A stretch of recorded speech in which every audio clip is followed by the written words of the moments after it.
ভাই, আমার প্রশ্ন হলো, আমাদের এখানে এক তাবলিগ জামাতের আসছিল মসজিদে, তা আসার পরে দাওয়াত দিতেছে। তা আমি বললাম, ভাই আমি কিন্তু অনেক দিন ধরে খুঁজতেছি একটা জিনিস। বললো কি?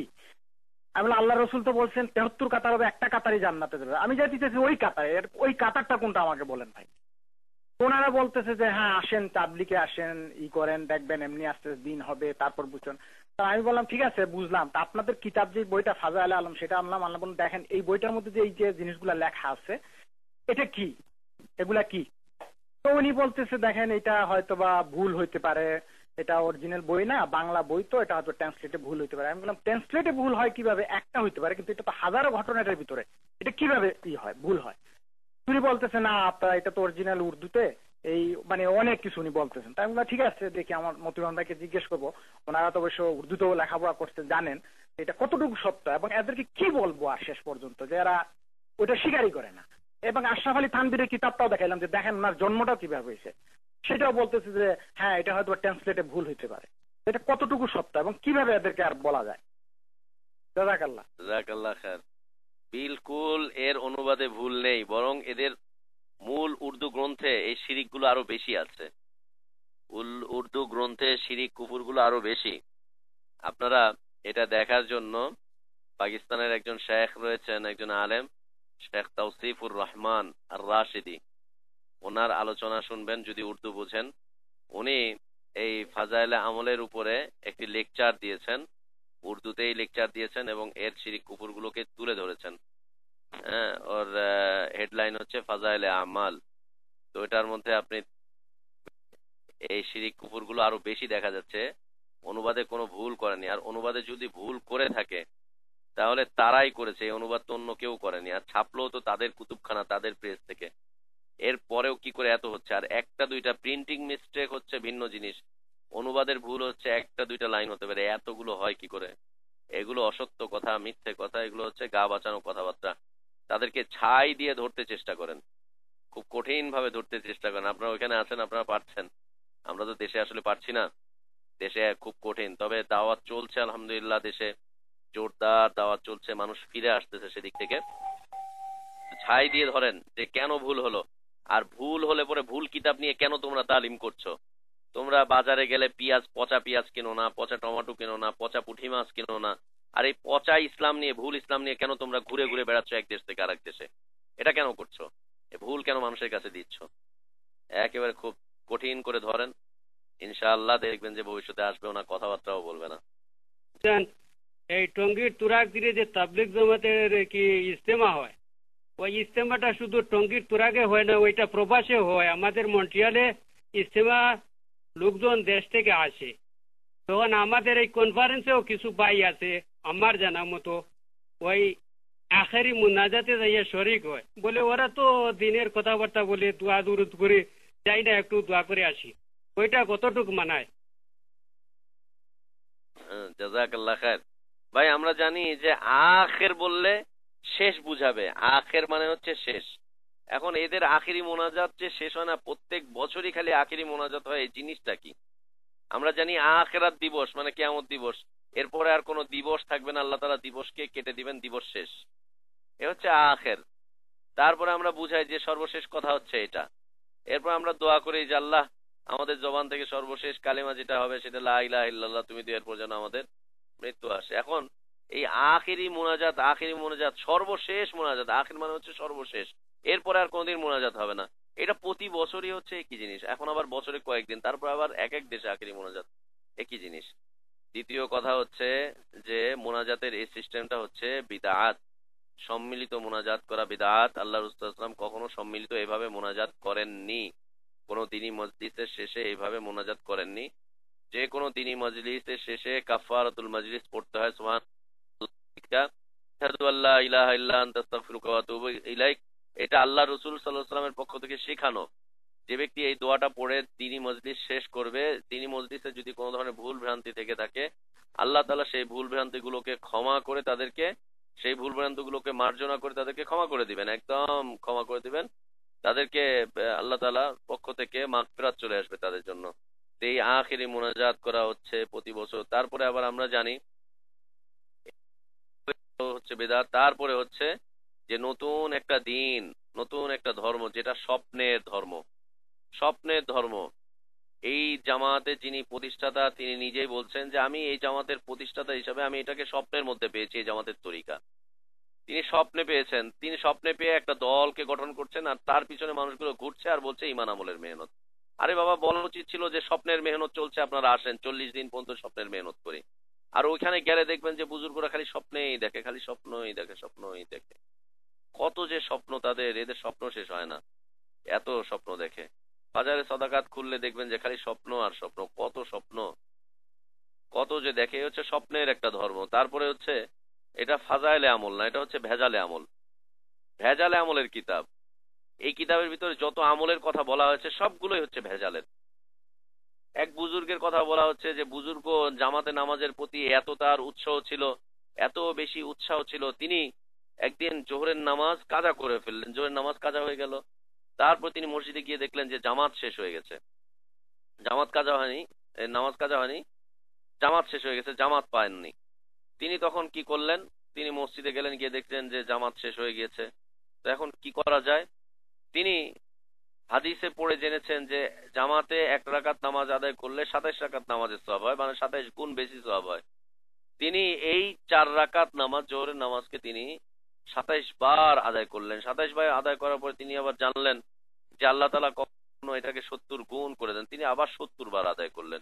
একই জিনিস সাহাবীরা কোনদিন করেছেন না, রসুল করেছেন। আবার এইভাবে সালাত আদায়টা তিনি আবার বলছেন, যখন এইভাবে বর্ণনা করছেন, বর্ণনা করার পরে আবার যিনি তালিম করে তিনি বলেন যে আল্লাহ তাআলা তাদের পদাঙ্ক অনুসরণ করার তৌফিক আমাদেরকে দান করেন। তারা কত বেশি জামাতে সালাতের প্রতি তারা কত বেশি এরকম বেশি অগ্রগামী ছিলেন, এই ছিলেন, সেই ছিলেন, এরকম। এটা হচ্ছে ভেজালে আমলের কিতাব। ভেজালে আমলের দিকে মানুষকে ডাকা হচ্ছে। এই পথ পদ্ধতি হচ্ছে ভেজালের পথ, একদম ভেজালের পথ। আর এর সৃষ্টি এবং সূচনা হচ্ছে স্বপ্নের মাধ্যমে। খালি স্বপ্ন আর স্বপ্ন। আপনি যদি আমির হয়ে যান, কদিন পরে আপনিও স্বপ্ন দেখবেন, খালি স্বপ্ন দেখতে থাকবেন যে স্বপ্নে এই হয়েছে, সেই হয়েছে। ওখানে যাওয়া জায়েজ নাই, বৈধ নয়। ওইখানে দিন শেখার জন্য যাওয়া যাবে না, কারণ ওটা দিন নয়, ওটা নতুন আর একটা ধর্ম সৃষ্টি করেছে, ওইটা ইসলামের সাথে মিল নেই। এই তাবলিগের সিস্টেম না ইসলামের সাথে মিল রয়েছে, এদের কার্যকলাপ না ইসলামের সাথে মিল রয়েছে, এদের আমল আখলাক না ইসলামের সাথে মিল রয়েছে। অধিকাংশ গুলোই দেখবেন কোরআন এবং সহিহ সুন্নাহ পরিপন্থী। আল্লাহ আমাদেরকে বর্জন করার তৌফিক দান করেন। আল্লাহুম্মা আমিন। আসসালামু আলাইকুম ওয়া রাহমাতুল্লাহি ওয়া বারাকাতুহু। আসসালামু আলাইকুম ভাই, অ্যাকচুয়ালি আপনার কথা শুনছি, আলহামদুলিল্লাহ। আমার কিছু মানে পার্সোনাল এক্সপেরিয়েন্স এবং কিছু প্রশ্ন আপনার কাছে আছে দাওয়াতে তাবলীগ ব্যাপারে। আমি নিজেও 1974-75-এ এদের সঙ্গে বেরোয়েছি। আমার অভিজ্ঞতা কিছুটা বলার পর একটা প্রশ্ন আপনাকে করি। আমি যখন 3 দিনে যাই কিছু ভাইয়ের সঙ্গে, আমি উপলব্ধি করেছি যে আমার ভিতর কিছু চেঞ্জ ফিল হচ্ছে। এই চেঞ্জটা হচ্ছে তাওহীদ এবং ঈমান আকীদার ব্যাপারে, যে আল্লাহ থেকে হয়, মাখলুক থেকে কিছু হয় না, বা মাখলুক মানে আসবাব কিছু করতে পারে না, সবকিছু আল্লাহই করেন, যেটা ঈমানের অংশ। এই বিশ্বাস একটা দৃঢ়তা সৃষ্টি হয়েছে, যেটা আমরা কলেমা লা ইলাহা ইল্লাল্লাহ মুহাম্মাদুর রাসূলুল্লাহ কলেমা বহুবার পড়েছি, কিন্তু এই বিশ্বাস বা এই দৃঢ়তা ভিতরে আসে নাই। যখন আমি বাইরে হয়েছি, কিছু স্যাক্রিফাইস হয়েছে, মুজাহিদা হয়েছে, তখন আমার ভিতরে এই বুঝটা কিছুটা পরিপূর্ণ হতে কিছুটা আগাইছে আর কি, যেটা আমার ভিতর দৃঢ়তা বিশ্বাস দৃঢ় হচ্ছে আর কি। এখন আমার প্রশ্নটা হচ্ছে যে আল্লাহ রাস্তায় বেরোয় যে মানুষকে আল্লাহর দিকে ডাকা হয়, যেভাবে আল্লাহ সুবহানাহু ওয়া তাআলা কোরআনে নিজেই বলেছেন, ওই কথার চেয়ে আর কার কথা উত্তম হতে পারে যে মানুষকে আল্লাহর দিকে ডাকে। এখন আমি যেটা প্রশ্ন করছি আপনাকে, যে কাইন্ডলি বলবেন যে আল্লাহর দিকে মানুষকে আল্লাহর দিকে ডাকার জন্য আল্লাহর নির্দেশ আছে, এবং রাসূল করিম সাল্লাল্লাহু আলাইহি ওয়াসাল্লামের হাদিস আছে যে তার মেসেজ অনুপস্থিতদের কাছে পৌঁছায় দেওয়ার জন্য উনি সাহাবা রাদিয়াল্লাহু আনহুকে নির্দেশ দিয়েছেন। তো অনুপস্থিতরা তাদের অনুপস্থিতিকে পৌঁছাবে। কিন্তু আমরা যারা বাইরে আছি, আমাদের দুনিয়ার প্রয়োজনে বাইরে থাকার পারমিশন আমাদের নাই। হাদিসের আলোকে এটাও পাওয়া যায়, রিয়াদুস সালিহিনের প্রথম দিকে আমরা পাই দুনিয়ার প্রয়োজনে মুসলিম দেশ থেকে অমুসলিম দেশে এসে থাকার কোনো পারমিশন নাই, until unless it is the cause of দিন অর কজ অফ আল্লাহ সুবহানাহু ওয়া তাআলা। এখন আপনি যেটা বলছেন আমরা তাবলিগ করতে পারবো না, তাহলে আল্লাহর ওই নির্দেশকে আমরা কিভাবে পালন করলে তাবলিগ হবে কাইন্ডলি একটু বলবেন। আর রাসূল করিম সাল্লাল্লাহু আলাইহি ওয়াসাল্লামের যে আদেশ রয়েছে সেটা আমরা কিভাবে করব, এবং যেটা কোরআন এবং সুন্নাহ মোতাবেক হতে হবে, যেটা রাসূল করিম সাল্লাল্লাহু আলাইহি ওয়াসাল্লাম নিজে করেছেন, সাহাবা রাদিয়াল্লাহু তাজবাইনরা করেছেন বা তাবিঈনরা করেছেন, সেই সঠিক তরিকাটা আমাদের ফলো করতে হবে। এখন আমি আপনার কথায় যেটা অনুভব করছি যে আমাকে তাবলিগ থেকে দূরে সরে আসতে হবে, তাহলে আমি দিনের ওই দাওয়াতের কাছ থেকে বঞ্চিত হলাম। আর বঞ্চিত হওয়ার কারণে আমার উপর যে আল্লাহর নির্দেশ আদেশ রয়েছে সেটা পালন করতে পারছি না। পালন করার তরিকাটা কি হবে আমাদের একটু কাইন্ডলি সবাইকে একটু গুছায় সুন্দরভাবে একটু বলবেন। জাযাকাল্লাহু খাইরান। জাযাকাল্লাহ খায়ের, জাযাকাল্লাহ খায়ের, জাযাকাল্লাহ খায়ের। আল্লাহ আপনাকে উত্তম প্রতিদান দান করেন, আল্লাহ আপনার এই প্রশ্নের মধ্যে বরকত দান করেন। আমরা আল্লাহর কাছে দোয়া করছি আল্লাহ যেন আপনাকে সঠিক পথের দিকে দিক নির্দেশনা দান করেন। আপনার এই যে চাহিদা, আপনার এই যে আকাঙ্ক্ষা, অত্যন্ত সুন্দর আকাঙ্ক্ষা, প্রত্যেকটা মুসলিমের এই আকাঙ্ক্ষা থাকা উচিত, প্রত্যেকটা মুসলিমের মনে এই আকাঙ্ক্ষা জাগ্রত হওয়া উচিত যে তারা আল্লাহ দ্বীনের তাবলীগ করবে। জি আলহামদুলিল্লাহ, ওয়াসসালাতু ওয়াসসালামু আলা রাসূলিল্লাহ ওয়া আলা আলিহি ওয়া আসহাবিহি ওয়া মান ওয়ালা। ভাইয়ার প্রথম কথা থেকে আমি শুরু করছি যে আপনি ওইখানে যাওয়ার পরে ইয়াকিনের ব্যাপারে আপনার একটা দৃঢ়তা এসেছে, তাওহীদের ব্যাপারে একটা দৃঢ়তা এসেছে, একটা শিক্ষা আপনার মধ্যে এসেছে যে আসবাব কিছু করতে পারে না, মাখলুক কিছু করতে পারে না, সব হয় আল্লাহর পক্ষ থেকে। আমি আপনাকে জিজ্ঞেস করব যে এর সপক্ষে দলিলটা কি আছে।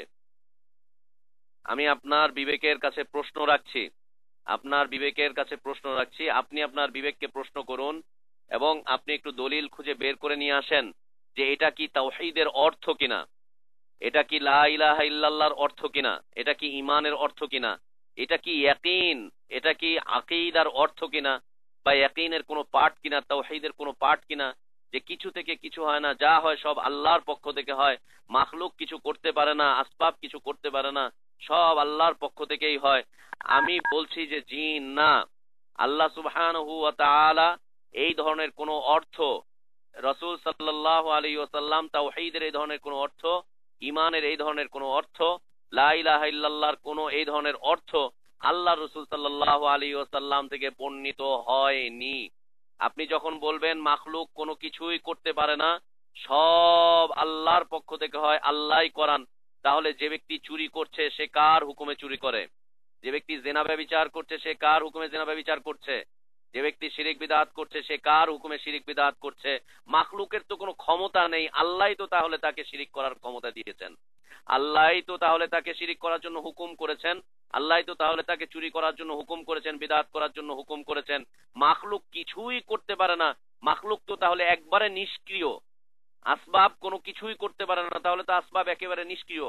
কেন আপনি তাহলে চাকরি করছেন? কেন আপনি তাহলে আজকে মুসলিম দেশ ছেড়ে অমুসলিম দেশে গিয়ে কেন এই ধরনের ব্যবসা বাণিজ্য করছেন? মাখলুকের তো কোনো দরকারই নেই, আসবাবের তো কোনো দরকারই নেই। আপনার দৃঢ় প্রত্যয় যেহেতু হয়েছে, কালিমার উপরে তাওহীদের উপরে দৃঢ় প্রত্যয় হয়েছে, মাখলুকের কিছুই করার ক্ষমতা নেই, সব ক্ষমতা আল্লাহরই হাতে, আল্লাহই যা কিছু যা চান তাই করান, এবং আসবাবের দ্বারা কোনো কিছুই হয় না।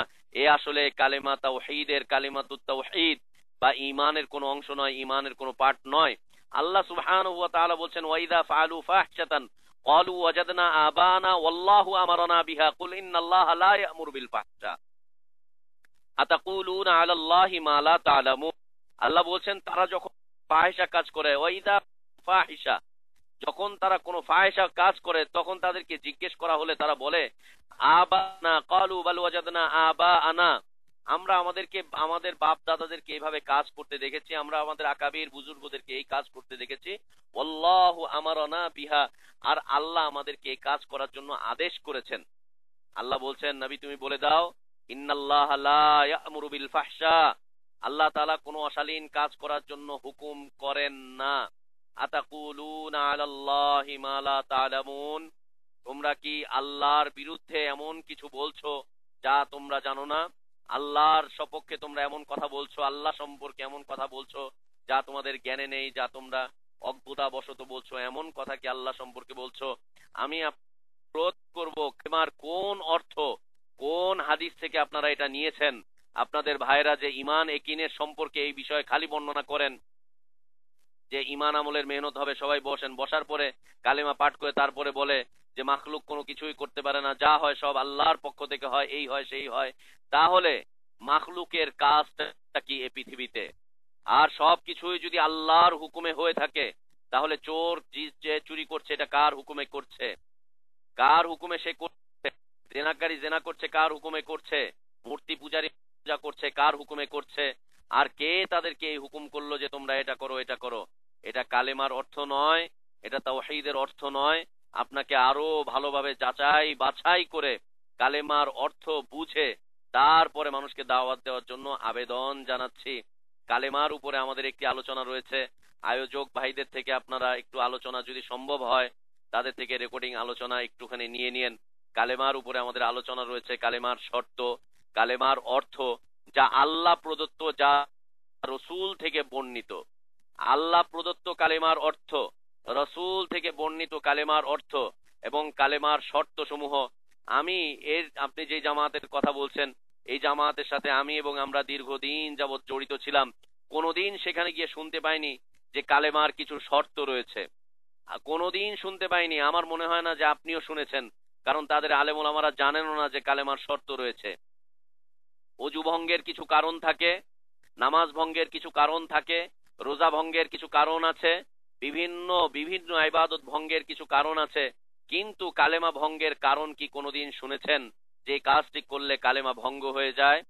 প্রত্যেকটা ইবাদতের শর্ত রয়েছে। কালেমা তাওহীদের জন্য যে একটি শর্ত রয়েছে, তা কি কোনোদিন আপনি ওই জামাতে গিয়ে শুনতে পেরেছেন? আপনি যদি ওইটাই শুনতে না পান, মানুষকে কোন আল্লাহর দিকে ডাকছেন? জাযাকুমুল্লাহ খায়ের। আপনি দ্বিতীয় প্রশ্ন করেছেন, যদি আমরা ওই জামাতের সাথে সম্পৃক্ত না হই তাহলে আমরা দিন প্রচারের কাজ করব কিভাবে? যে দিন প্রচারের কাজ ঠিক সেইভাবে করতে হবে যে আল্লাহ রসূল সাল্লাল্লাহু আলাইহি ওয়াসাল্লাম করেছিলেন। ঠিক সেইভাবে দিন প্রচারের কাজ করতে হবে যেইভাবে আল্লাহ রসূল সাল্লাল্লাহু আলাইহি ওয়াসাল্লাম দিন প্রচারের কাজ করেছিলেন। আপনি নতুন করে দিন প্রচারের কোনো সিস্টেম করতে পারবেন না। যদি নতুন করে দিন প্রচারের কোনো সিস্টেম করেন তাহলে আপনি বিদআত করে ফেলবেন। আপনি নতুন করে কোনো সিস্টেম করলে আপনি বিদআত করে ফেলবেন। নতুন কোনো ব্যক্তির মাধ্যমে কোনো সিস্টেম নিলে আপনি রসূলের আদর্শকে অপমান করবেন। আপনি তাবলীগের জন্য নতুন কোনো সিস্টেম যদি কোনো ব্যক্তির থেকে নেন তাহলে রসূলকে অপমান করা হবে। যে ব্যক্তি বিদআতিকে সম্মান করে সে আল্লাহ রসূলকে অপমান করে। আপনি কি মনে করেন যেই আল্লাহ তাবলীগ করতে আদেশ করেছেন, যেই আল্লাহ মানুষকে আল্লাহর দিকে আহ্বান করতে আদেশ করেছেন, সেই আল্লাহ আদেশের সিস্টেম দেননি? যদি এটা মনে করে থাকেন তাহলে আপনি ভুলের মধ্যে আছেন ভাইজান। যে আল্লাহ মানুষকে আল্লাহর দিকে আহ্বান করতে আদেশ করেছেন, সেই আল্লাহ অবশ্যই আদেশের সিস্টেম বলে দিয়েছেন। সেই ডাক্তার একদম নির্বোধ যে ডাক্তার রোগীর জন্য প্রেসক্রিপশনে ওষুধ লেখে কিন্তু ওষুধের ডোজ লেখে না। সেই ডাক্তার একদম নির্বোধ যে ডাক্তার রোগীর জন্য ওষুধ লেখে কিন্তু ওষুধের ডোজ নির্ধারণ করে না। নির্ধারণ না করে খালি ওষুধটা লিখে দেয় যে এই ওষুধ, সে হচ্ছে একদম নির্বোধ ডাক্তার। আল্লাহ সুবহানাহু ওয়া তাআলা মানুষকে তার দিকে আহ্বান করতে বলেছেন আর আহ্বানের সিস্টেম বলে দিবেন না, এটা তো কোনোদিন হতে পারে না। রাসূল মানুষকে তাবলীগ করার কথা বলেছেন, তাবলীগের সিস্টেম রাসূলের জীবন থেকে আসবে না, এটা তো হতেই পারে না। এখন শুনুন, আল্লাহ সুবহানাহু ওয়া তাআলা তাবলীগ করা শিখাচ্ছেন তার নবীকে। আল্লাহ বলছেন, ইয়া আইয়ুহার রাসূল, হে রাসূল, বাল্লিগ মা উনজিলা ইলাইকা মির রাব্বিকা, আপনি তাবলীগ করেন আপনার রবের পক্ষ থেকে যা অবতীর্ণ করা হয়েছে। আপনার রবের পক্ষ থেকে যা অবতীর্ণ করা হয়েছে আপনি শুধুমাত্র তারই তাবলীগ করেন, শুধুমাত্র দ্বীন হিসাবে তাই পৌঁছান যা আপনার রবের পক্ষ থেকে অবতীর্ণ করা হয়েছে। ওয়াইন লাম তাফআল ফামা বাল্লাগতা রিসালাতা, নবী আপনি যদি তা না করেন, ওহীকে যদি প্রচার না করেন, আপনার রবের পক্ষ থেকে যা অবতীর্ণ করা হয়েছে তার তাবলীগ যদি না করেন তাহলে আপনি রিসালতের দায়িত্ব পালন করলেন না। এই বিষয়ে মুসলিম বিশ্ব একমত। এই বিষয়ে সাহাবীরা একমত ছিলেন যে আল্লাহ রাসূল সাল্লাল্লাহু আলাইহি ওয়াসাল্লাম পরিপূর্ণভাবে দ্বীনকে পৌঁছে গিয়েছেন, পরিপূর্ণভাবে তাবলীগ করে গিয়েছেন। আল্লাহ তাআলা বলছেন বাল্লিগ মা উনজিলা ইলাইকা মির রাব্বিকা, আমার ভাইরা যে এখন ফাজাইলে আমল নিয়ে, ফাজাইলে সাদাকাত নিয়ে, দুরুদ নিয়ে, হজ নিয়ে বেরোচ্ছেন, যার মধ্যে বুজুর্গানে দিনদের কিচ্ছা কাহিনী ভরা, আর বুজুর্গানে দিনদের শিরকি কথাবার্তা, তাদের শিরকি বিশ্বাস দিয়ে ভরা, এই শিরকি কথাবার্তা এবং বিশ্বাসগুলো কোন আল্লাহ অবতীর্ণ করেছেন? এটা কোন হাদিসের কিতাব থেকে এসেছে? এই বইগুলো কোন কোরআন থেকে নেওয়া হয়েছে? এগুলো তো আল্লাহর পক্ষ থেকে অবতীর্ণকৃত বিধান নয়। আপনি এর তাবলীগ করে আপনি কোন পথে যাচ্ছেন ভাইজান? কোন পথের দিকে আপনি অগ্রসর হচ্ছেন? ফাজাইলে আমলের লেখকটা কে? তিনি এর ভিতরে কি লিখেছেন? ভূমিকার মধ্যেই শিরিক রয়েছে। তিনি বলছেন যে এই কিতাবটি তিনি তার বুজুর্গের সন্তুষ্টির জন্য লিখেছেন। আপনি বলেন, আপনার তাবলীগ যদি আল্লাহ ছাড়া গায়রুল্লাহ সন্তুষ্টির জন্য করেন, আপনার অবস্থানটা কোথায় হবে? আপনি সঠিক পথে না আপনি ভুল পথে? এই আমল করে আপনি কোথায় যাবেন? এবং তিনি শুরুতেই লিখেছেন, ভূমিকার মধ্যেই লিখেছেন জাকারিয়া সাহেব, যে বুজুর্গের সন্তুষ্টি বিধান তাকে কিয়ামতের দিন নাজাত দিবে। লা ইলাহা ইল্লাল্লাহ। নবীও বলছেন যে আল্লাহ সন্তুষ্টি ছাড়া কেউ জান্নাতে যেতে পারবে না, স্বয়ং নবীও যেতে পারবে না আল্লাহ সন্তুষ্টি ছাড়া। আর জাকারিয়া সাহেব লিখছেন যে তিনি ইলিয়াস সাহেবের সন্তুষ্টির জন্য কিতাব লিখেছেন এবং তার সন্তুষ্টির মাধ্যমে তিনি জান্নাতে যেতে চান। লা ইলাহা ইল্লাল্লাহ, এটা তাওহীদের দাওয়াত না, এটা শিরকের দাওয়াত। অবশ্যই মানুষকে আল্লাহর দিকে ডাকতে হবে, অবশ্যই মানুষকে আল্লাহ রসুলের পথে, যেই পথে তিনি মানুষকে ডেকে গিয়েছেন সেই আদর্শ অনুযায়ী মানুষকে আল্লাহর পথে ডাকতে হবে। রসুলের আদর্শ নিলেন না, অথচ এই যুগের ভারতবর্ষের আদর্শ নিলেন। কোন তাবলীগ করছি আমরা ভাইজান? আল্লাহ রসুল সাল্লাল্লাহু আলাইহি ওয়াসাল্লামকে আল্লাহ সুবহানাহু ওয়া তাআলা তালিমের সিস্টেম শিখাচ্ছেন। ওয়া ইউআল্লিমুহুমুল কিতাব, আল্লাহ তাআলা বলছেন হুয়াল্লাযী বাআসা ফিল উম্মিয়িনা রাসূলাম মিনহুম ইয়াতলু আলাইহিম আয়াতিহি ওয়া ইউযাক্কিহিম ওয়া ইউআল্লিমুহুমুল কিতাবা ওয়াল হিকমা ওয়া ইন কানু মিন ক্বাবলু লাফি যালালিম মুবিন। একটা পথভ্রষ্ট জাতিকে কি করে হেদায়েতের পথে আনা যায়, একটা পথভ্রষ্ট উম্মতকে কি করে আল্লাহর দিকে আহ্বান করা যায়, কি করে আল্লাহর দিকে নিয়ে আসা যায়, তার কর্মসূচি আল্লাহ সুবহানাহু ওয়া তাআলা দিচ্ছেন। আল্লাহ বলছেন হুয়াল্লাযী বাআসা ফিল উম্মিয়িন রাসূলাম মিনহুম, একটা নিরক্ষর জাতির মধ্যে, তাদের মধ্যে একজনকে আল্লাহ তাআলা রসুল করে পাঠালেন। রসুল এসে কি করছেন? ইয়াতলু আলাইহিম আয়াতিহি, রসুল এসে তাদের সামনে আল্লাহর আয়াত সমূহ থেকে তেলাওয়াত করে তাদেরকে পড়ে বুঝিয়ে শুনিয়ে দিচ্ছেন, পড়ে বুঝিয়ে দিচ্ছেন। আল্লাহর আয়াতগুলোকে তেলাওয়াত করে তাদেরকে বুঝিয়ে দিচ্ছেন এবং আল্লাহর আয়াতের মাধ্যমে, কোরআনের মাধ্যমে তাদেরকে পরিশুদ্ধ করছেন। ওয়াইযাক্কিহিম, পরিশুদ্ধ করছেন। ওয়া ইউআল্লিমুহুমুল কিতাব ওয়াল হিকমা, এবং নবী তাদেরকে তালিম করছেন আল্লাহর কিতাব। যালিকাল কিতাবুল লা রাইবা ফিহি ওয়া ইউআল্লিমুহুমুল কিতাব, নবীকে আল্লাহ বলছেন যে নবী তুমি তালিম করো আল কিতাব, কিতাবের। কোন কিতাবের তালিম করতে বলেছেন? বুজুর্গের লেখা কিতাবের, ইমামের লেখা কিতাবের, হুজুরের লেখা, পীর সাহেবের লেখা কিতাবের? জিনা। ওয়া ইউআল্লিমুহুমুল কিতাব, এই হচ্ছে সেই কিতাব যে কিতাব সম্পর্কে কোনো ধরনের সন্দেহ সংশয় নেই, সন্দেহ সংশয়হীন কিতাবের উল্লেখ আল্লাহ তাআলা করছেন যে নবী আপনি সেই কিতাবের তালিম করেন। ওয়াল হিকমাতা, এবং হাদিসের তালিম আপনি করেন। ওয়া ইন কানু মিন ক্বাবলু লাফি যালালিম মুবিন, ইতিপূর্বে এ জাতি পথভ্রষ্টতার মধ্যে ছিল, পথভ্রষ্টতার মধ্যে ছিল। আমি আপনি একজন মুসলিম হয়ে আল্লাহ রসুলের তাবলীগ খুঁজে পেলাম না, অথচ আরেকজন ব্যক্তির তাবলীগের নামে একটা দল করে সারা পৃথিবী ব্যাপী ঘুরে ফিরে বেড়াচ্ছি আর বলছি এটা যদি না করি তাহলে আর কোন পথে মানুষকে আহ্বান করব? লা ইলাহা ইল্লাল্লাহ, মুসলিমকে আল্লাহর রসুলের পথে আহ্বান। আল্লাহ রসুল যেইভাবে আহ্বান করেছেন আল্লাহর পথে, সেইভাবেই আহ্বান করে যেতে হবে। আজ আমরা যে কনফারেন্স গুলো করছি, আমরা যে কথাবার্তা গুলো বলছি, এটা কি আপনি তাবলীগ মনে করেন না? এটা কি আপনি দ্বীন প্রচার মনে করেন না? এটা কি আপনি আল্লাহর পথে মানুষকে আহ্বান করা মনে করেন না? আপনাদের ওখানে কোনোদিন তাওহীদের কোনো সাবজেক্ট খুঁজে পাইনি, শুধুমাত্র সাবজেক্ট হিসেবে এতটুকু কথাই জেনেছি, কিছু থেকে কিছু হয় না, যা হয় আল্লাহর পক্ষ থেকে হয়। আসবাব কিছু করতে পারে না, মানুষ কিছু করতে পারে না, মাখলুকের দ্বারা কিছুই হয় না, সব আল্লাহর থেকে হয়। এর বাইরে তাওহীদের কোনো সাবজেক্ট নেই। তাওহীদ ভঙ্গ হয় কিভাবে? আমরা আজকে পর্যন্ত 26টি লেকচার দিয়ে গেলাম, কোনোদিন তো এর উপরে আপনাদের আলোচনা কোনোদিন শুনিনি। আমরাও তো সেখানে ছিলাম। ইনশাআল্লাহ আপনি কনফারেন্সে অন্তর্ভুক্ত হতে থাকেন, এখানে আসতে থাকেন, আমরা তাওহীদ ভঙ্গকারী বিষয় 250টা সাবজেক্টের উপর আলোচনা করব ইনশাআল্লাহ, যা কোনোদিন শুনতে পাননি। আপনাদের পীর বুজুর্গরা, আপনাদের আলেম ওলামারা কোনোদিন এগুলো বলতেও পারবে না, এগুলো জানেও না, এগুলো বলেও না, অথচ আমরা কোরআন সুন্নাহ থেকে বলছি। আপনাদের কোনো কিতাবের ভিতরে এই তাওহীদের সাবজেক্ট গুলো নেই। কেন নেই? মানুষকে নামাজের দিকে ডাকছেন, তাও একটা ভুল নামাজের পথে। ওটা হচ্ছে মাযহাবী নামাজ, ওটা হচ্ছে আবু হানিফা সাহেবের নামাজ অথবা শাফি রাহিমাউল্লাহর নামাজ অথবা অন্য কারো নামাজের দিকে, ভুল নামাজের দিকে। বলছেন আল্লাহর হুকুম নবীর তরিকা, আর করছেন হচ্ছে ইলিয়াস সাহেবের হুকুম আর মাযহাবের তরিকার দিকে মানুষকে আহ্বান করছেন। কেন?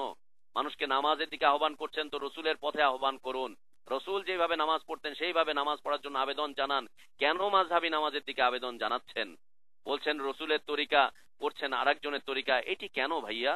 এটি কেন ভাইয়া? আপনার কাছে আবেদন, আপনার বিবেকের কাছে প্রশ্ন। এখন আপনি বলুন যে আপনি যতবার ওই দলের সাথে গিয়েছেন, কোন দিন সেইখানে গিয়ে কোরআনের তাফসীর শুনেছেন? আপনাদের আমির সাহেব তাফসীর করছে কোরআনের, আল্লাহ বলছেন তালিম হবে কোরআনের।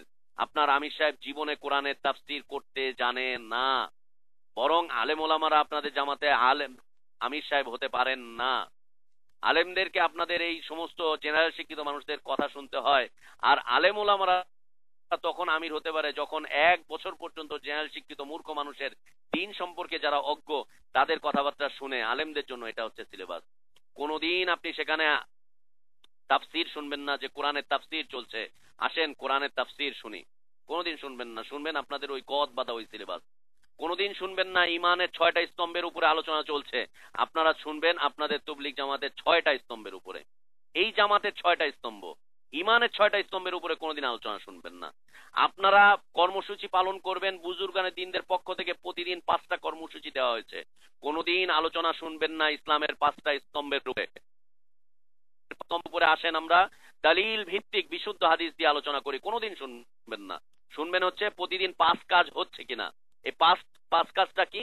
ঘরের তালিম, মসজিদের তালিম, বেরুনি তালিম, 2.5 ঘন্টার ফিকির, এই ফিকির সেই ফিকির। কোনোদিন ইসলামের 5টা স্তম্ভের আলোচনা না, কোনোদিন ইমানের 6টা স্তম্ভের উপরে আলোচনা শুনবেন না। শুনবেন হচ্ছে আপনাদের 6টা উসুলের তালিম। কেন এগুলো হচ্ছে? এগুলো ইমান আমলের মেহনত, এগুলো দিয়ে আল্লাহর পথে মানুষকে ডাকা হয়। লা ইলাহা ইল্লাল্লাহ।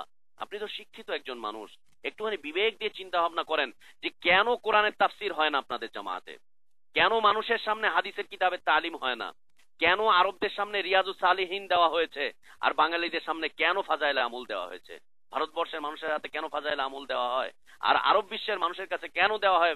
কেন আরব বিশ্বের মানুষের কাছে রিয়াজুস সালিহিন দেওয়া হয়? এই বৈষম্য কেন? কেন এই বৈষম্য? সাধারণ জেনারেল শিক্ষিত মানুষদের জন্য 3 চিল্লাই হচ্ছে তার জীবনের নিসাব, আর যারা মাদ্রাসায় পড়াশোনা করেছে তাদের জন্য 1 বছরের নিসাব। কেন এই বৈষম্য আপনাদের ভিতরে? আল্লাহ রসুল তো এই বৈষম্য করেননি। কেন আপনাদের হেড মার্কাজ নিজামুদ্দিনের নিচে কবর রয়েছে? নিজামুদ্দিন মসজিদের নিচে কেন কবর রয়েছে? এই কবরস্থানের উপরে, কবরের উপরে কেন বিল্ডিং তৈরি করে তার উপরে কেন সেজদা করা হচ্ছে? কেন আপনাদের হেড মার্কাজ একটা মাজারের পাশে?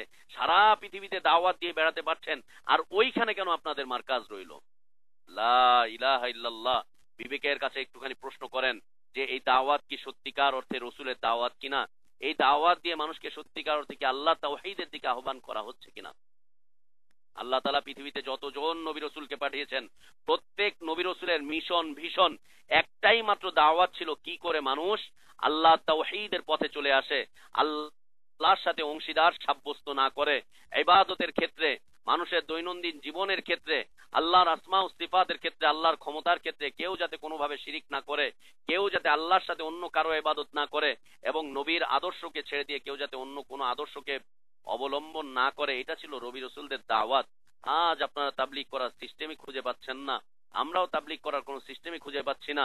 তালিম করার জন্য কোরআন খুঁজে পায় না, মসজিদ থেকে কোরআনের তরজমা তাফসীরকে বের করে দেওয়া হয়, আর সেখানে বুজুর্গানে দিনের কিতাবকে সেখানে তালিম করা হয় প্রতিদিন।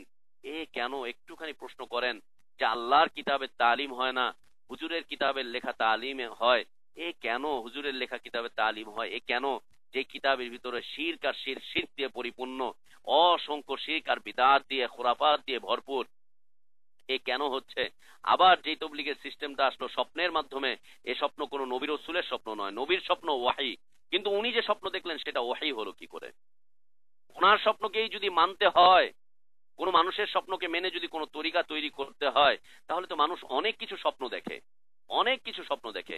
এমন যুবক নেই যে যুবক তার স্বপ্নে জেনা করে না, স্বপ্নের মধ্যে জেনা করে না, এমন যুবকের সংখ্যা নেই। এমন যুবতীর সংখ্যাও নেই যে স্বপ্নে জেনা করে না। এমন মানুষের সংখ্যা খুবই কম যে স্বপ্নের মধ্যে মানুষকে হত্যা করে না, মারামারি করে না, কাটাকাটি করে না। স্বপ্ন দেখেই যদি একটা কিছু তৈরি করা যায়, তাহলে ওইগুলো দিয়েও তো কিছু তৈরি করা যাবে। লা ইলাহা ইল্লাল্লাহ। ভাইয়ের বিবেকের কাছে প্রশ্ন রাখলাম। আর এই কথাগুলো আসলে অন্য কোনো কারণে বলিনি, কারো উপরে হিংসা বা বিদ্বেষ বশত এই কথাগুলো বলিনি। আল্লাহর হস্তে কেউ ভুল বুঝবেন না, হিংসা বা বিদ্বেষ বশত কোনো কথা বলিনি। আল্লাহর হস্তে কেউ ভুল বুঝবেন না, আল্লাহর হস্তে কেউ ভুল বুঝবেন না। শুধুমাত্র একটু চোখ খুলে দেওয়ার জন্য আমরা বললাম। আপনারা আপনাদের কিতাবগুলোকে একটুখানি অধ্যয়ন করেন, অধ্যয়ন করলেই বুঝতে পারবেন। আমরা সেই পরিবারের ছেলে, আমি ব্যক্তিগতভাবে তার সাথে জড়িত ছিলাম এবং আমরাও জড়িত ছিলাম, আমরাও সেখান থেকে বের হয়ে এসেছি। কোনোদিন সেখানে কোরআনের তালিম পাইনি। কোরআন তেলাওয়াত শেখানো হয় কিন্তু কোরআন বোঝানো হয় না কোনোদিন। অর্থ সহ কোরআন পড়তে কোনোদিন বলা হয় না। আপনি আপনার আল্লাহ কি বলেছে তাই যদি বুঝতে না পারেন, আপনার জীবনটা তো ব্যর্থ। আল্লাহ কি বলেছেন তা বুঝতে পারছেন না, আপনার জীবন ব্যর্থ। আর আপনার বুজুর্গ কি বলেছেন তা প্রতিদিন 3 বার করে বোঝেন, ঘরে একবার বোঝেন, মহল্লা একবার বোঝেন, মহল্লার বাইরে একবার গিয়ে বোঝেন বুজুর্গ কি বলেছেন, কিন্তু আল্লাহটা আপনি একবারও বুঝতে পারছেন না। এ কেমন কথা? এ বুজুর্গ আপনার রিজিক দেয় না, এ বুজুর্গ আপনাকে পরিচালনা করে না, এ বুজুর্গ আপনাকে সৃষ্টি করতে পারেনি, এ বুজুর্গর কোনো ধরনের মালিকানাও নেই আপনার উপরে। যার মালিকানা, যিনি সৃষ্টি করেছেন, যিনি আপনার রিজিক দেন, যিনি আপনাকে পরিচালনা করেন, তার দিকে একটুখানি প্রত্যাবর্তন করি। আমরা তার দিকে প্রত্যাবর্তন করি। বিদ্বেষ বশত কোনো কথা বলিনি এবং কাউকে আঘাত করার জন্য কোনো কথা বলিনি। মনে কোনো কষ্ট নিবেন না আল্লাহর হস্তে এবং ভুল বুঝবেন না আল্লাহর হস্তে, শুধুমাত্র পরিশুদ্ধ হওয়ার জন্যই বলছি। আর আমাদের পরবর্তীতে আলোচনা থাকবে ইনশাআল্লাহ। তাদের কিতাব খুলে খুলে আপনাদেরকে বলবো, কনফারেন্সে আপনারা কিতাব খুলবেন আর আমি এখান থেকে কিতাব খুলে আলোচনা পেশ করব। একটা একটা করে দলিল বলে বলে সেগুলোকে খণ্ডন করব যে এগুলো কোরআন এবং সহিহ সুন্নাহ বিরোধী। এই শিরকের পথে আহ্বান, এটা হচ্ছে বেদাতের পথে আহ্বান, এটা হচ্ছে হারামের পথে আহ্বান। কোরআন পড়ুন, হাদিস পড়ুন, কোরআন বুঝুন, হাদিস বুঝুন, এই পথে মানুষকে আহ্বান করুন। কোরআন দিয়ে মানুষকে আল্লাহর দিকে আহ্বান করেন, হাদিস দিয়ে মানুষকে আল্লাহর দিকে আহ্বান করেন, কোরআন এবং হাদিস দিয়ে জীবনকে গড়েন। এই পথে মানুষকে আহ্বান করতে থাকেন। ইনশাআল্লাহ আল্লাহর পক্ষ থেকে যে অর্পিত দায়িত্ব আপনার উপরে আছে তাবলীগের, সেটি আপনি পালন করতে পারবেন ইনশাআল্লাহ। আল্লাহ আমাদের সবাইকে তৌফিক দান করেন। আল্লাহ